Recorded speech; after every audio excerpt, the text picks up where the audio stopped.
Hello, everybody. Hope you guys are doing well. So, continuing on our journey. Now is the time when we start develop or when we start thinking about what operating systems is. Why do we need an operating system, right? Um, so, so in previous chapters we studied about multitasking, multi-threading, multi-programming, multi-processing is another features are. So remember, multi-threading is basically where you have multiple threads and basically you have more than one core. Each core has its individual arithmetical logical unit, or also called as ALU. And the multiprocessing again means you have more than one processors. Now, multiprocessing, so cores can be, multiprocessor means you have physically have more different processors, but then multi-threading is multi-core, and then basically multi-cores is basically two or one or more ALU units in the same chip. They are not outside the chip, so the travel time is less, and that is why we use them. Now then, the point that we are trying to understand is operating systems, right? What an operating system is, and like where is it present. Now what if we don't have an operating system?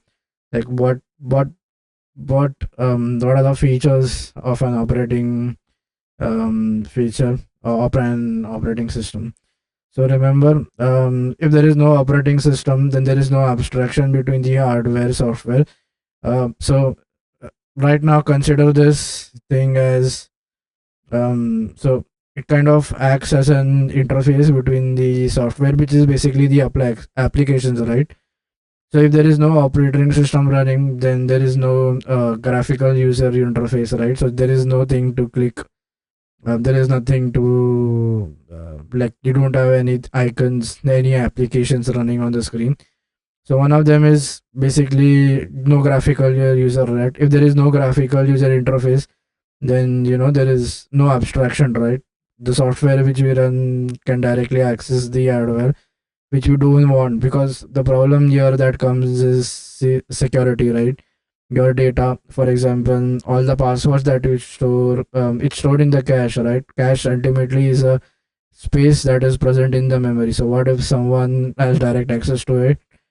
Then again, the main feature that is lost is security, right? Now remember, RAM is always limited in size, right? So there is no memory management if there is no operating system. What it is trying to mean is, if there is no memory management, like then suppose if the RAM is full, then the next instruction won't be processed, right? Or next you cannot do the next application. So if you're trying to run different types of applications, if the RAM is processed, then it will say out of memory, right? So this memory management process also is done by the operating system. Again, if there is no memory management, then there can't be multitasking. So basically this is automatic switching. Now there are different ways in which you can do multitasking. Some you forcefully make the task switch, or you wait for an IO or any other interrupt to occur and then it switches off. Now device driver. Now this is very important. Remember, the hardware is specific, right? For example, you have a USB drive.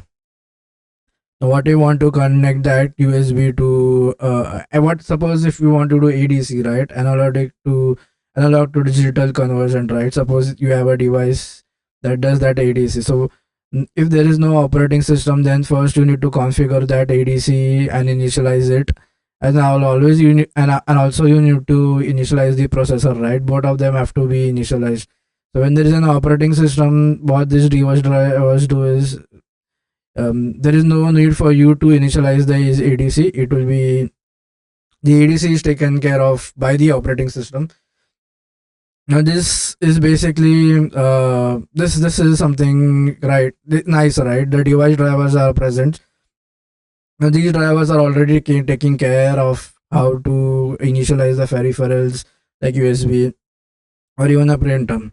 Now, no security or user management. So here we, even so like in Windows you have different types of accounts, right? We can create an admin account, we can create a personal account. Now if there is no operating system, then again You can't do this user management.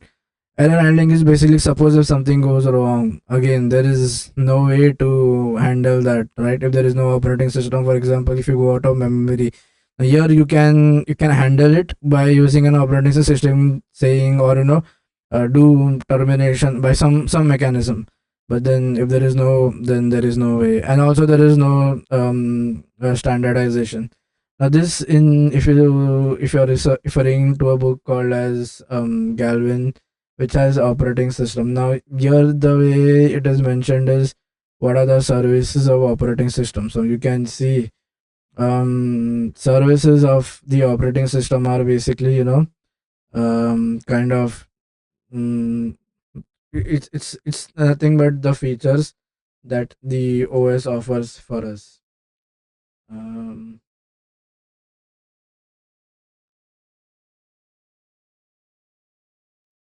so yeah, that is um,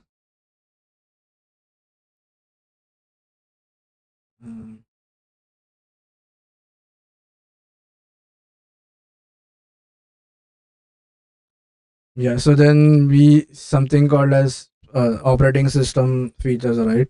Now first, this is, so these are nothing but features or the services that it offers, or the advantages of having an operating system.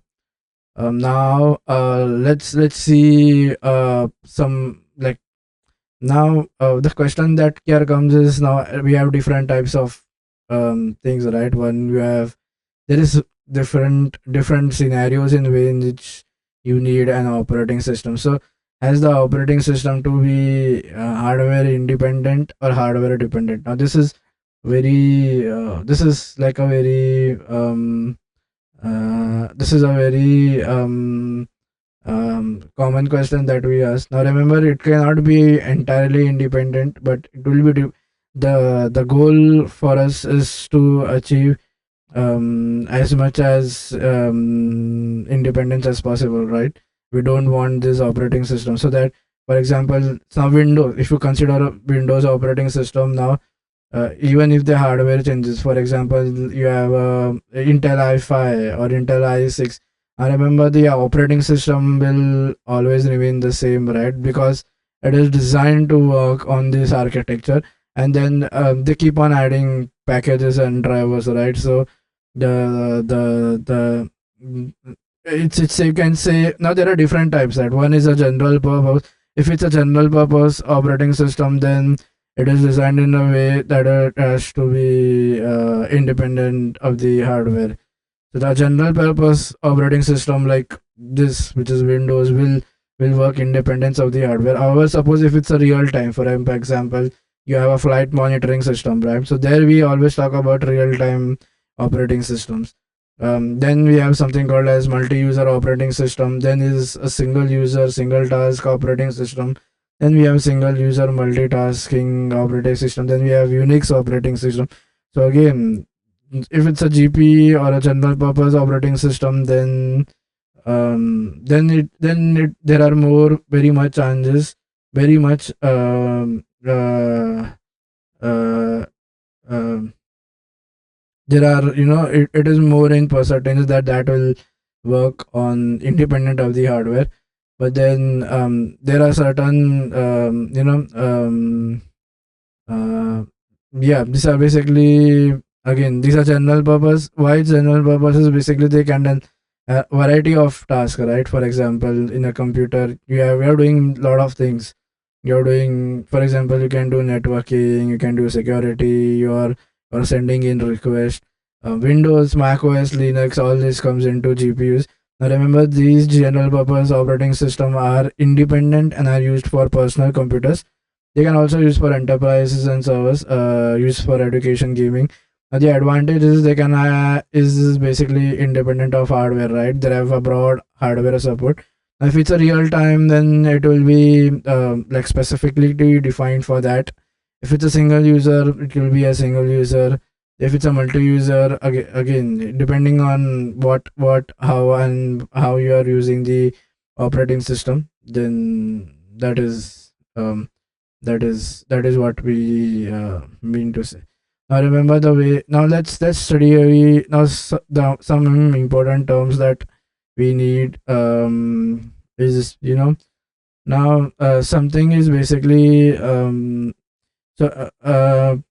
so now let's understand how the operating systems evolved, and like what was initially happening, and how today we have the operating system, how or how the operating systems, the structures are.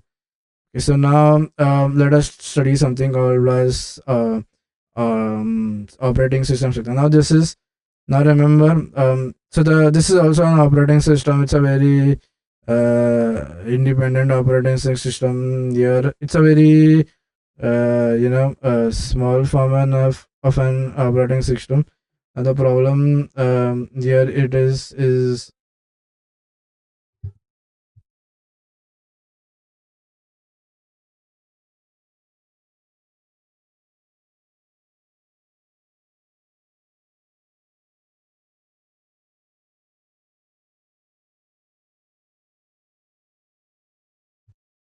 yeah. So as I was saying now, these are basically, there are different types of structures, right? So let's study one of them. So first type of operating system is basically called as a general purpose operating system.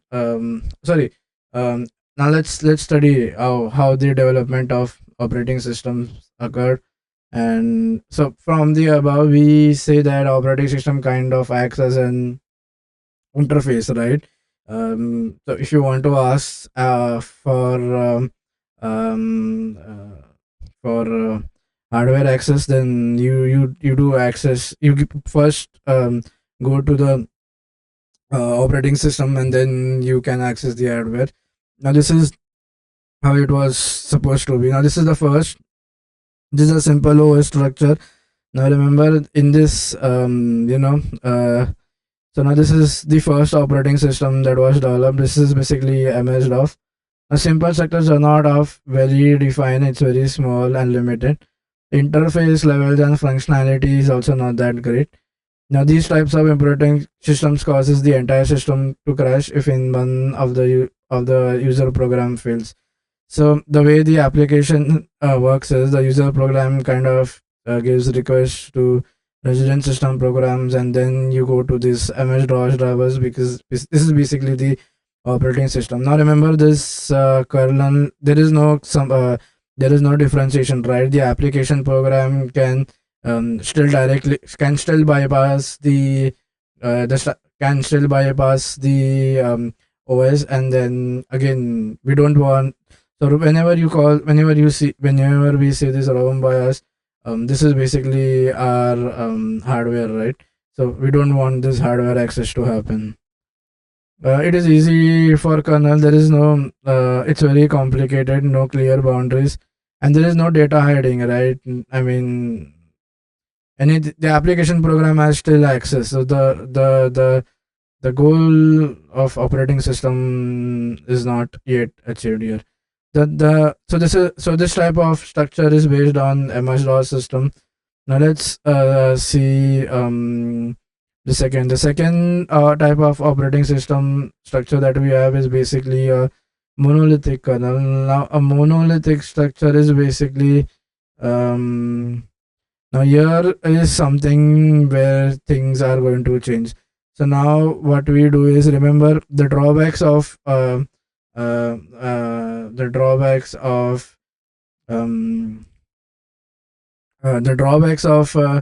the um, the, the the the drawbacks of a simple operating system was, again, there is no hiding, right? The access can still be done, but then we need that layer of abstraction or something like that to occur. So then okay, yeah, I don't know why it's not getting based. Oh, it's taking time.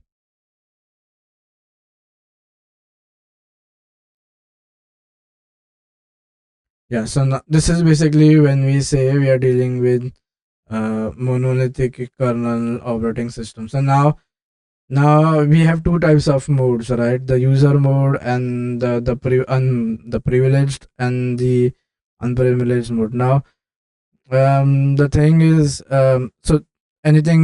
what is this is kind of differentiating, right? And then this, so whenever we are in an unprivileged mode, we can't directly, uh, we will have to go to the OS, right? There is no direct access here to the hardware, because the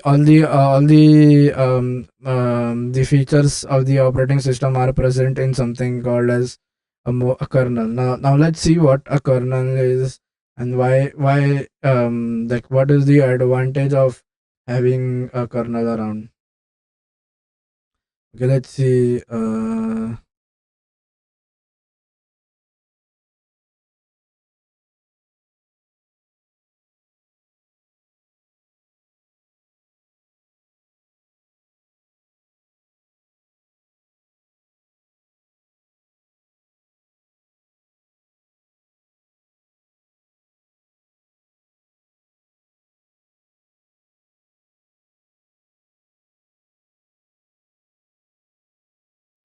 Now, now we are going to see what this. There's something called as this kernel, right? Now this is kind of going to be the main thing. So kernel is, if you see kernel, if you have a con, so if you have whenever you see a con field, right? Okay, let's not open it here. Uh, con. No, this is not a con.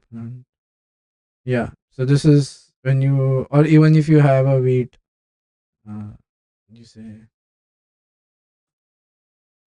Okay, so this is okay. Now, if you see this, I don't know, not saving anything. This is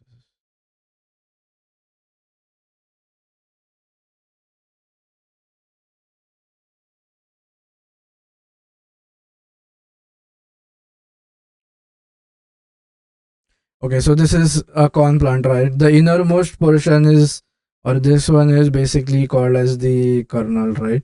This is the kernel. Now, kernel is, if you see the literal meaning of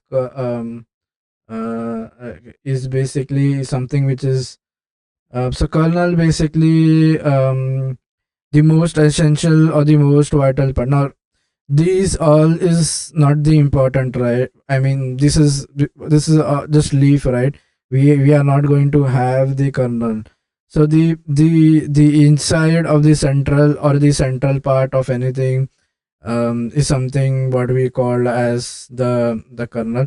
Remember, this kernel is the most important thing in a plant, and this is what we will be. Oh, so this is okay. So now this is what we will be dealing with when we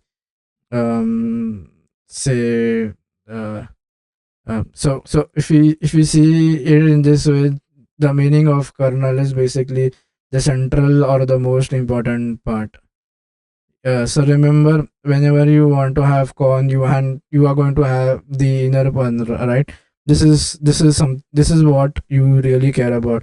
You don't want these leaves or anything else. So this is the central or the inner part, which is called as the kernel.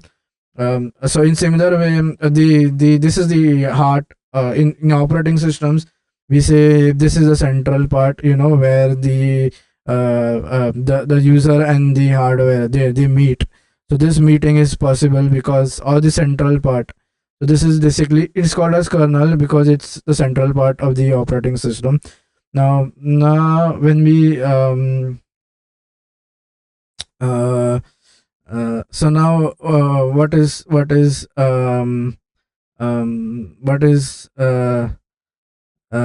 remember, this is a software program, right? Now, even this, if you say it's a kernel, it is a software program that is loaded when the OS starts, and it remains in the memory until throughout the system's operation.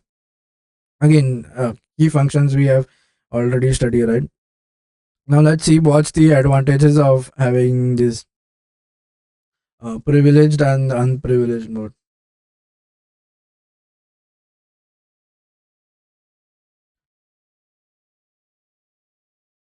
The drawback, no, this mono means one, right? So you have a one single kernel that contains each of this. Now this so one of the drawbacks in Mac DOS or MS DOS was, remember, there is no security, right? The user application can still access the BIOS or the hardware. We don't want this to happen. So then what we did is we kind of separated, or created distinction such that we have two different modes. Now, by doing this, what we do is, we have a privileged mode and then, sorry, unprivileged and unprivileged. Now, the unprivileged mode cannot directly see access the hardware. It has to bypass through this to the kernel to be to go here. And also now, remember, there is a added layer of security, right? Privileged is basically which is the highest level. So whenever if you want to um, I mean, unprivileged mode is a restricted mode where your application and user level process. So yeah, these are basically are restricted, right? We are not directly making calls to the hardware, right? I mean, we are going through the kernel to the hardware. So basically the now what if we come in this privilege mode, or we do something to come here, and if we can't come here, then we can directly bypass and go to the hardware. So this is the first improvement over MS DOS or the simple operating system structure. Remember, kernel is basically the central. This is the central part, right? The memory management, multitasking, and the other. This is the applications which is running, and then the last we have the hardware. It's called as a monolithic because there is a single kernel, right? The problem with this thing is if anything fails in the kernel, the entire kernel has to be checked where the failure occurred. So troubleshooting kind of becomes a bit difficult because you have a single kernel, right? So then again, by it's very obvious, right? If you have an issue with a single layer, what you do is you kind of do multiple layers of kernel, no, and okay. um um so now the other type of operating system structure that we have is basically something called as a microkernel. Now what no So there are two possible things, right? Either you take these things out of the kernel and just have a kernel, and then let the kernel do the access to the memory, right? But again, uh, that is not good, right? You kind of use other features to make the calls. um there is some issue, right, in this microkernel thing. We have two modes of operation, right? We have mode 0, mode 1. That is again the same as privileged and unprivileged in this. Is an approach in designing an operating system. The microkernel provides very fundamental services to run like OS, like memory management, task scheduling, inter-process communications. Now, okay, kernel we knew, right? Now, micro is basically some basic functionalities are there. Rest all have been removed. So once you get these things out of the kernel, the issue is if there is any problem with the kernel, these things won't fail. So um, kind of if there is any issue at the kernel level, you just solve it here. But again, security is lost, right? We all not not security lost. We are still bypassing. We are still um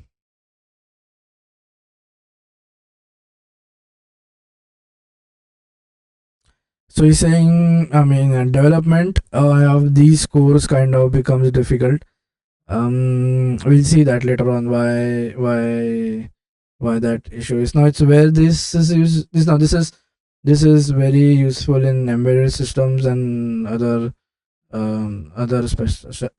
specialized applications. Now, after coming to a monolithic, is we kind of use a hybrid. A hybrid is basically a structure of micro and you kind of make a prototype based on both of them, right? And then okay, then we come to something called as exokernel. Exokernel is basically okay. So this is basically we are no. So yeah, this and then so yeah, then we comes to something called as layered, right? You have different layers. Now this is the most advantages or most used thing. Now the advantages here is once you have a layer, um I mean um okay.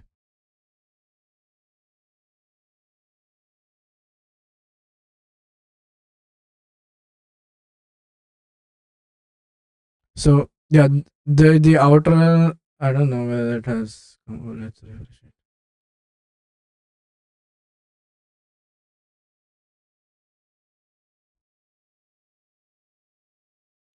Now the problem with this type of methodology is the inner layers, so can you go from outer to inner, right? Not the vice versa. Now uh, advantages is, you know, you can if the outer layer fails, the inner is still working. It's something like that. Then you have something called as modular OS. Again, this is basically um,